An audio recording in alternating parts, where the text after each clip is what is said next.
A new poll reveals that many of the midterm races are winnable for Republicans if they refocus their messaging. Rather than touting past accomplishments like the economy and tax cuts, polling shows that uncommitted voters want more promises for the future. Here with insight is former pollster for Senator Cruz's campaign and the CEO of WPA Intelligence, which helped conduct the polling, Mr. Chris Wilson. Chris, thanks for joining us. Morning, Ainsley. Good morning. So that's interesting. The uncommitted voters, they want promises for the future. So if Republicans want to win, should Republican candidates, should they just promise their constituents, hey, I'm going to do this, I'm going to build the wall, or tax cuts are going to become permanent? And that way, constituents can hold them to it if they don't actually follow through with these promises. Yeah, Ainsley, there's really three things that Republicans need to do. And what we did on behalf of the Club for Growth, we looked at the 41 most competitive districts in the country this year, the places where really the House will be won and lost. And the three things, and you've alluded to a couple of them, are one is they need to make clear to the voting public that they will make the tax cuts permanent. You said that's kind of talking about the future, not just talking about the tax cuts that have been passed, but talking about if they win re-election, the tax cuts will be made permanent. But the flip side of that is they also need to emphasize Nancy Pelosi's promise that if Democrats take over the House, they will repeal the tax cuts, which ultimately end up destroying the economy.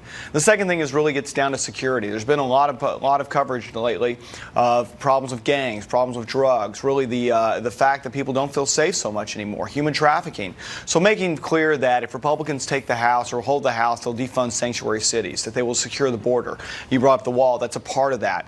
And then the third thing that really is an important aspect of this is being clear that if Democrats take over the House, they have already promised, they've already got a spreadsheet of all the different charges they're going to bring against President Trump and begin an impeachment process. And that's making it clear that if they want stability, if they don't want the impeachment process to begin against President Trump, that Republicans need to get reelected. And those are really the three key components of what we found. Do Americans realize there's a big difference in President Obama's policies and President Trump's policies, or Nancy Pelosi's policies and President Trump's policies?